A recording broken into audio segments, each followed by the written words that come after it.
The second type of synthetic fiber is nylon. Nylon is another man made fibre. Nylon भी man made fibre artificially बनाया जाता है. इन 1931 it was made without using any natural raw materials from plant and animals. ये जो fibre है इसको 1931 में बनाया गया था और इसके लिए कोई भी नेचुरल रॉ मटेरियल का यूज़ नहीं किया गया था. जैसे पिछले वाले फाइबर में हमने रेयॉन में पढ़ा था कि उसके अंदर वुड, सेल्यूलोज का या फिर प्योर कॉटन का यूज़ किया गया था बनाने के लिए. उस ये जो फाइबर है उससे अलग है. इसके अंदर कोई भी प्लांट या एनिमल प्रोडक्ट का इस्तेमाल नहीं किया गया था. It was prepared by the polymerisation of the amide molecules. ये जो फाइबर है कैसे बनाया गया था? इसके अंदर अमाइड नाम के जो मॉलिक्यूल्स होते हैं उनका पॉलीमराइजेशन किया गया था. उसके बहुत सारे मॉलिक्यूल्स को आपस में बांध के आपस में बाइंड करके एक लंबी चेन लाइक स्ट्रक्चर बनाया गया था. The amide molecules are obtained from the petroleum products by complex chemical processes. ये जो अमाइड मॉलिक्यूल है वो कहाँ से मिलते हैं? पेट्रोलियम से बनी हुई जो चीज़ें होती है उनके ऊपर बहुत सारे केमिकल प्रोसेसेस करते हैं जिससे हमें ये मिलता है. The nylon fibre consist of a very long chain of polyamide molecules. ये जो नाइलॉन फाइबर है इसके ये लॉन्ग चेन होते हैं पॉलीअमाइड मॉलिक्यूल्स के. The nylon fibre are elastic, strong and water resistant. It was the first truly synthetic fibre. पहला सही मायने में पूरी तरह से जो सिंथेटिक फाइबर बनाया गया था असल मायने में वो नाइलॉन था. नाइलॉन फाइबर इलास्टिक होता है मतलब वो खिंच जाता है, स्ट्रॉन्ग होता है और वाटर रेजिस्टेंट होता है मतलब पानी को नहीं सोखता है. The term nylon used by polyamide molecules is named after two cities, New York in USA and London in Great Britain. ये जो नाइलॉन टर्म जो हम यूज़ करते हैं ये पॉलीअमाइड मॉलिक्यूल्स के लिए इस्तेमाल की जाती है और दो सिटीज़ के नाम न्यूयॉर्क और लंदन के जो नाम पे ये रखा हुआ है. एन वाई जो होता है नाइलॉन की स्पेलिंग में जो शुरुआत का एन वाई है ये एन वाई किसके लिए होता है? न्यूयॉर्क. और ये जो एल लिखा हुआ है ये किसके लिए होता है? लंदन के लिए. It is because this product was developed by the collective efforts of scientist of two countries. इसका नाम इन दोनों के नाम के ऊपर क्यों रखा है? क्योंकि इन दोनों कंट्रीज़ के साइंटिस्ट ने एफर्ट करके मेहनत करके इसको बनाया था, इसीलिए दोनों कंट्रीज़ के जगह का नाम इसमें रखा हुआ है. Nylon fibre is highly elastic, tensile and has silk like appearance. Nylon fibre जो है वो सिल्क जैसा दिखता है, इलास्टिक होता है और टेंसाइल होता है. टेंसाइल का मतलब होता है लचीला. The women's stockings made from nylon were instant hit in the market when they were introduced in 1939. 1939 में वुमेंस की स्टॉकिंग्स मीन्स लॉन्ग सॉक्स जो होते हैं उनको बनाया गया था. मार्केट में पहली बार आए थे तो बहुत ज़्यादा हिट गए थे 1939 में. However, in 1939 when this product was introduced, the World War II started. जब ये प्रोडक्ट इंट्रोड्यूस किया था 1939 में तब वर्ल्ड वॉर सेकंड स्टार्ट हो चुका था. So most of its production was diverted to making parachutes. तो उस टाइम इस फैब्रिक का इस फाइबर को कहाँ यूज़ करने लग गए थे? पैराशूट बनाने के लिए, क्योंकि उस टाइम पैराशूट्स की बहुत ज़्यादा ज़रूरत थी.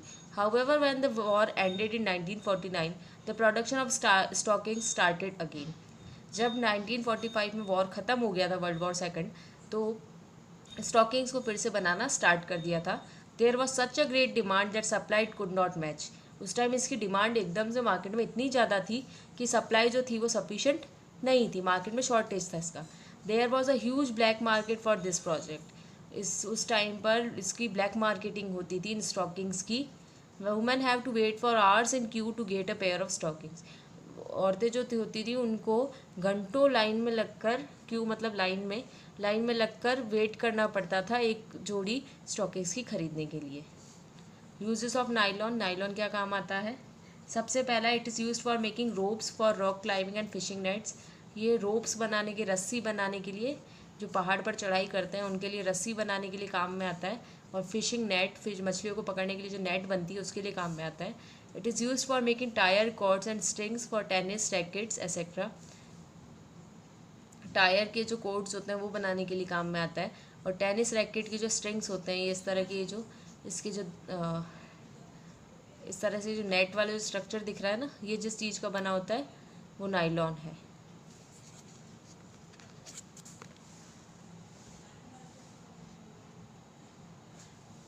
Third, it is use for making fabric for clothing and parachutes. इससे नायलॉन के कपड़े भी बनते हैं और पैराशूट भी बनते हैं। It is use for making stockings on account of its high elasticity. ये जो इसके स्टॉकिंग्स बनते हैं, क्योंकि ये बहुत ज़्यादा इलास्टिक होता है, आराम से खिंच जाता है। It is use for making small parts of machine such as washers, pulleys. Machine के जो पार्ट्स होते हैं जैसे कि वॉशर, पुली मतलब वो इस तरह से खींचने के लिए, जैसे पुए की भी मुंडेर पर लगा हुआ होता है ना, फिर इस तरह से एक धागा, फाइबर सा एक धागा सा लगा हुआ होता है जिसको इसको पकड़ के खींचते हैं, तो ऐसे पुली लगी हुई होती है, उसको बनाने के लिए भी काम में आता है। It is use for making common house hold articles, जैसे हमारे टूथब्रश, कंघा, जिप, हुक्स, इन सबको बनाने के लिए भी नायलॉन का यूज़ किया जाता है। नेक्स्ट टाइप का जो फाइबर है वो है polyester. Esters are the compound formed when alcohol is made to react with organic acid such as acetic acid, थैटिक एसिड। ये कुछ एसिटिक एसिड्स के नाम बता रखे हैं। इन एसिड्स का जब रिएक्शन किया जाता है और इससे जब अल्कोहल बनाई जाती है तो एक चीज़ और बनती है, वो क्या कहलाती है? ईस्टर। ये जो ईस्टर होता है, फ्रूटी स्मेल होती है, इसकी जो स्मेल है वो कैसी होती है? अच्छे फ्रूट्स वाली स्मेल, मीठी सी स्मेल होती है। The ester molecules can be polymerize to form polyester. फिर ईस्टर मॉलिक्यूल्स को आपस में जोड़कर क्या बनाते हैं? पॉलिस्टर बनाते हैं। Polyester is another synthetic fibre. Polyester भी सिंथेटिक फाइबर है। Fabric made from this fibre does not gate wrinkled easily. इस फाइबर को इस्तेमाल करके, पॉलिस्टर फाइबर को इस्तेमाल करके जो फैब्रिक कपड़ा बनाया जाता है उस पर रिंकल्ड नहीं आता। रिंकल्ड मीन्स सिलवटें नहीं होती अच्छे आराम से। It remains crisp and easy to wash. इस पर सिलवटें कम होती है तो ये क्रिस्प रहता है, हार्ड टाइट सा रहता है और इसको आसानी से धोया जा सकता है। So it's quite suitable for making dress material. इसीलिए इसको ज़्यादातर इस्तेमाल करते हैं कपड़ा बनाने के लिए, ड्रेस मटेरियल बनाने के लिए। पॉलिस्टर के कपड़े सुने भी होंगे आपने। You must have seen people wearing polyester shirts and other dresses ना, लोग पहनते हैं इसके, पॉलिस्टर के बने हुए शर्ट पहनते हैं या दूसरी ड्रेसेस भी बनती है। Terylene is a popular polyester. Terylene जो है वो एक पॉपुलर पॉलिस्टर है। ये कैसे बनाया जाता है? It can be drawn into very fine fibre that can be woven in like any other yarn. इसकी भी अपन बहुत ही फाइन फाइबर, अच्छा सा पतला सा फाइबर बना सकते हैं और इसको भी हम यार्न जो होते हैं उसमें बदल सकते हैं। चौथे तरह का जो फाइबर है वो है टेरिलीन। टेरिलीन को टेरिन भी बोलते हैं या डेक्रॉन भी बोलते हैं। These polymers are obtained by polymerizing the molecules of phthalic acid and ethene glycol। ये दो केमिकल के नाम दिए हुए हैं। इन दोनों का पॉलीमराइजेशन करके ये वाला जो हमारा फाइबर है वो बनाया जाता है। Terylene filaments are similar but superior in properties and nylon. इसका जो फिलामेंट होता है, इसका जो धागा होता है, वो दिखता तो नाइलॉन जैसा ही है लेकिन उसकी जो क्वालिटी है वो नाइलॉन से ज़्यादा सुपीरियर, ज़्यादा अच्छी होती है। Uses of terylene. टेरिलीन क्या काम आता है? It is largely use for making fabrics for shirts, trousers, saris and other dress material. इससे शर्ट, ट्राउजर, साड़ी या दूसरे ड्रेस मटेरियल बनाए जाते हैं। The fabrics are sold by the trade name of polycot और टेरिकॉट, पॉलीवुड एक्सेट्रा। इन नाम से भी ये जो कपड़ा है टेरिलीन का वो बेचा जाता है, पॉलीकॉट, टेरिकॉट या पॉलीवूल के नाम से। एज द नेम सजेस्ट, पॉलीकॉट और terricot is a blend of cotton and polyester and terylene fibres. जैसे नाम से पता चला, पॉलीकॉट मतलब क्या है? पॉलीकॉट और टेरिकॉट का ये इसके साथ में क्या कर रहे हैं? हम कॉटन को मिक्स कर रहे हैं। ये कॉटन और पॉलिस्टर का मिक्सचर है। सिमिलरली पॉलीवूल और टेरीवूल, पॉलीवूल और टेरीवूल में क्या मिक्स कर रहे हैं? वूल नाम आ रहा है ना, तो इसके अंदर क्या मिक्स कर रहे हैं? वूल को मिक्स कर रहे हैं पॉलिस्टर या टेरिलीन के साथ। It is used for making fire horses and conveyor belt. Fire horses क्या होते हैं? आग लग जाती है तो आग के ऊपर पानी डालने के लिए जो पाइप होता है, वो पाइप जिस चीज़ का बना होता है वो कहलाता है फायर हॉर्सेस। और कन्वेयर बेल्ट फैक्ट्रीज़ के अंदर इस्तेमाल होता है जब हैवी सामान जो होता है उसको उठा के एक जगह से दूसरी जगह ले जाने के लिए जो बेल्ट होता है जिससे सामान को बांधते हैं, वो बना होता है टेरिलीन का। It is use for making sails for sailing boats. जो बोट्स होती है उसके ऊपर आपने देखा होगा एक अजीब सा ऐसे कपड़ा सा लगा होता है, सेलिंग बोट उसको बोलते हैं। उसको बनाने के लिए टेरिलीन का यूज़ होता है। नेक्स्ट जो है पॉलीइथाइलीन टेरिप्थलेट, ये इसको शॉर्ट में PET बोलते हैं। फोर्थ तरह का फाइबर हम जो पढ़ने वाले हैं आर्टिफिशियल फाइबर, वो है poly ethylene terephthalate. PET is a very familiar form of polyester. ये पॉलिस्टर का ही एक प्रकार है, एक फॉर्म है। It is use for making bottles, utensils, forms, films, wires and many other useful product. इसका इस्तेमाल बॉटल, बर्तन, फिल्म्स, वायर्स या और भी दूसरी चीज़ें बनाने के लिए काम में आता है। यहाँ फिल्म्स मतलब मूवी नहीं है, जो रील जिसको बोलते थे हम कैमरे के अंदर जो लगती है उसके लिए बोला गया है। It is prepared by the polymerisation of ethene tetraphthalate. ये केमिकल का नाम है इथीन टेट्राप्थलेट। इसका पॉलीमराइजेशन करके ये बनाया जाता है। It can be easily drawn into fine filaments which can be woven like any other yarn. इसके आराम से पतले से फिलामेंट रेशे से बना सकते हैं, जिसको आराम से हम यार्न में चेंज कर सकते हैं। यूजेस बता रखे हैं नेक्स्ट पीईटी के। सबसे पहला जो यूज़ है पीईटी का, it is usually last for making synthetic clothes. Synthetic clothes बनाने के लिए काम में आता है ज़्यादातर। दिस क्लोथ्स है वो permanent crease and are easy to wash. ये जो क्लोथ्स है वो ईजीली वॉश हम कर सकते हैं, जैसे यहाँ पे आपको डायग्राम भी दिया हुआ है। उसके अलावा ये मैग्नेटिक टेप्स जो कि ऑडियो कैसेट रिकॉर्डर या वीडियो कैसेट रिकॉर्डर के अंदर जिसको हम रील बोलते थे उसके लिए भी ये यूज़ आता है, उसको बनाने के लिए भी। It is use for making container for packaging. Packing करने के लिए, जो खाना पैक करने के लिए जो कंटेनर बनाया जाता है, जो बर्तन बनाया जाता है, उसको बनाने के लिए भी ये यूज़ आता है। इसके अलावा पीईटी बॉटल्स जो होते हैं वो जो सॉफ्ट ड्रिंक्स, ऑयल्स या अदर दूसरे जो फूड आर्टिकल्स बेचते हैं उनको भी स्टोर करने के लिए पीईटी बॉटल्स का ही इस्तेमाल किया जाता है। नेक्स्ट है एक्राइलिक फाइबर, जिसको एक्राइलॉन या ऑर्लॉन भी बोलते हैं। We wear sweaters and use shawl और ब्लैंकेट्स इन द विंटर। हम स्वेटर, शॉल या ब्लैंकेट जो कंबल होती है उसका इस्तेमाल करते हैं ठंड में। Many of these are actually not made from natural wool though they appear to resemble wool. इनमें से कई सारे जो होते हैं वो असली ऊन से नहीं बने होते हैं। नेचुरली हमें जो ऊन मिल रही है शिप से, उनसे नहीं बने होते हैं, लेकिन ये ऊन जैसे ही दिखते हैं। रिजेंबल्स मीन उनके जैसे दिखते हैं। These are prepared from another type of synthetic fibre call acrylic. ये एक सिंथेटिक फाइबर से बने हुए होते हैं जिसको हम बोलते हैं acrylic. Acrylic fibre is obtained by the polymerisation of molecules of acrylonitrile. ये जो एक्राइलिक फाइबर है ये एक्राइलोनाइट्रिक के पॉलीमराइजेशन से बनता है। एक्राइलोनाइट्रिक एक कॉम्प्लेक्स मॉलिक्यूल है जो कि पेट्रोलियम प्रोडक्ट्स का जब केमिकल प्रोसेस करते हैं उस टाइम हमें मिलता है। These fibre are very light and soft like wool. ये जो फाइबर है वो बहुत ही लाइट वेट होता है और सॉफ्ट होता है ऊन की तरह।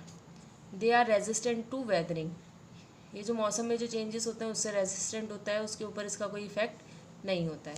Use of acrylic fibre, they are use for making yarn for hand need sweater. ये जो हम ऊन लाते हैं, ऊन की जो बॉल्स लाते हैं जिससे घर पे स्वेटर बनाते हैं, हैंड नीटेड स्वेटर मतलब घर पे बुना हुआ जो स्वेटर होता है उसको बनाने के लिए जो ऊन लाई जाती है, कुछ तो प्योर ऊन होती है लेकिन कुछ आर्टिफिशियल वाली होती है, तो वो एक्राइलिक होती है। They are also use for making blankets and shawl which are very light and as warm as woollen blankets. इसकी ब्लैंकेट्स, कंबल या शॉल भी बनाई जाती है। ये लाइट वेट होती है, गर्म भी रहती है, बिल्कुल वुलन ब्लैंकेट्स की तरह। Articles made from acrylic are very cheap compare to the articles made from wool. ऊन से बनाई हुई चीज़ों से कंपेयर अगर हम करें तो एक्राइलिक की बनाई हुई चीज़ें सस्ती होती है, चीप होती है, सस्ती होती है। नेक्स्ट तरह का जो फाइबर है वो है Koroseal. It has a trade name of high polymer of vinyl chloride. ये विनाइल क्लोराइड के पॉलीमर से बना हुआ होता है। इसका जो यूज़ है, Koroseal is waterproof as well as airproof. Waterproof और एयर प्रूफ मतलब इससे पानी और हवा आर पार नहीं जा सकती। It is use for coating fabrics of silk, rayon और cotton to make them waterproof. ये जो फैब्रिक्स होते हैं सिल्क, रेयॉन या कॉटन के, उसकी कोटिंग करने के लिए, उसके ऊपर कवरिंग करने के लिए इसको काम में लिया जाता है क्योंकि ये वाटर प्रूफ है। Waterproof fabric so often can be use और रेनी डेज और एज बाथरूम कर्टिन्स। इसको, ये वाटर प्रूफ होता है इसीलिए इसको कहाँ इस्तेमाल करते हैं, बरसात के दिनों में काम में लिया जाता है ये, या फिर बाथरूम में जो कर्टेन्स पर्दे लगाए जाते हैं उसके लिए काम में लिया जाता है, क्योंकि पानी को नहीं सोखता है तो ये गीला भी नहीं होगा। Next is advantages of synthetic fibre, मतलब सिंथेटिक फाइबर के क्या क्या फ़ायदे होते हैं। सबसे पहला, they have high lustre and do not became yellow with age. High lustre means shine. ये जो सिंथेटिक फाइबर होते हैं इसके अंदर शाइन रहती है और ये येलो नहीं होते टाइम के साथ। अक्सर चीज़ें क्या होती है, पुरानी हो जाती है तो उनका कलर जो है वो नेचुरली थोड़ा येलो पीली सी पड़ जाती है, लेकिन सिंथेटिक फाइबर के साथ ऐसा नहीं होता है। They last longer as compare to natural fibre. अगर हम देखें तो नेचुरल फाइबर से ज़्यादा लंबे टाइम तक चलते हैं सिंथेटिक फाइबर, जल्दी ख़राब नहीं होते। They do not shrink on washing. जैसे कॉटन के जो कपड़े होते हैं उनको जब धोते हैं तो क्या होता है, सिकुड़ जाते हैं, लेकिन जो सिंथेटिक फाइबर होते हैं वो कभी भी श्रिंक नहीं होते, इसका मतलब वो धोने पर सिकुड़ते नहीं हैं। They are easy to clean and dry quickly. ये आसानी से साफ़ भी हो जाते हैं और जल्दी से सूख भी जाते हैं। दे नीड वेरी लिटिल और नो आयनिंग। इनको प्रेस करने की हमें ज़रूरत नहीं पड़ती, या अगर पड़ती भी है तो बहुत ही कम। They are less expensive than the natural fibre. Natural fibre से ये सस्ते होते हैं। अगला हम पढ़ेंगे disadvantages of synthetic fibre. Synthetic fibre के क्या क्या नुकसान है। अभी तो हमने फ़ायदे पढ़े, अब हम पढ़ेंगे इनके होने वाले नुकसान। They easily melt and burn to form small sticky beads at a very high temperature. Therefore, there is always a risk of getting burns, especially in kitchen, while wearing clothes of synthetic fiber. ये जो synthetic fibre होता है वो जल्दी से जल जाता है और ये छोटे छोटे से बीड्स, मतलब छोटे छोटे से दाने जैसे में चेंज हो जाता है जल के, अगर हम उसको हाई टेम्परेचर पर रखते हैं तो इसीलिए जब हम किचन में काम करते हैं स्पेशली, तो वहाँ पे इस चीज़ का रिस्क ज़्यादा होता है कि एकदम से अगर वो कपड़ा आग की पकड़ में आ गया तो जल्दी से जल जाएगा, बहुत जल्दी आग पकड़ लेता है। They get electrically charged in dry weather. You must have seen sparks flying from blankets made from synthetic fiber during nights. These sparks are due to the electric charges. These electric charges causes skin problem in some persons. ये जो dry weather, जब सूखा मौसम होता है, ठंड का मौसम होता है, तो ये जो सिंथेटिक फाइबर है ईजिली चार्ज हो जाता है। कई बार उसके ऊपर जैसे सिंथेटिक फाइबर होते हैं, नाइट के टाइम में अंधेरे में हम देखते हैं उसको, कहीं रगड़ते हैं तो उसके ऊपर से एक चिंगारी सी भी उठती हुई दिखती है। ये क्यों होती है? क्योंकि ये जो फाइबर्स होते हैं वो इलेक्ट्रिकली चार्ज हो जाते हैं और इसी चार्ज होने के कारण कई लोगों को स्किन प्रॉब्लम्स भी होती है सिंथेटिक फाइबर से, उनको सूट नहीं करता। Unlike natural fiber, they do not absorb sweat. Therefore, clothes made from synthetic fiber are very uncomfortable in summer or rainy season. This drawback is partly overcome by blending them with natural fibers such as cotton or wool. Natural fiber के जैसे नहीं होते ये, क्योंकि ये क्या करते हैं, स्वेट जो पसीना होता है उसको नहीं सोखते, इसीलिए गर्मियों के दिनों में जब सिंथेटिक फाइबर हम पहनते हैं तो हम कंफर्टेबल नहीं फील करते, या बारिश के मौसम में भी सेम प्रॉब्लम होती है। ये जो ड्रॉबैक है इसको कैसे ख़त्म किया जाता है, ये जो सिंथेटिक फाइबर है उसको कुछ नेचुरल फाइबर के साथ मिक्स कर देते हैं। जैसे हमने अभी पढ़ा था पॉलीकॉट, पॉलीवूल, उसके अंदर क्या कर रहे थे, नेचुरल जैसे कोई कॉटन या वूल है उनको मिक्स कर रहे थे। They are not biodegradable, hence they cause a lot of environmental problems. ये नॉट बायोडिग्रेडेबल नहीं है, इसका मतलब ये प्रकृति में अपने आप नष्ट नहीं होते। जैसे बैक्टीरिया और उनके एक्शन से कई चीज़ें अपने आप नष्ट हो जाती है, ख़त्म हो जाती है, लेकिन ये कभी भी अपने आप नष्ट नहीं होते और इससे हमारे इन्वायरमेंट के अंदर ही बहुत सारी प्रॉब्लम जनरेट कर देते हैं।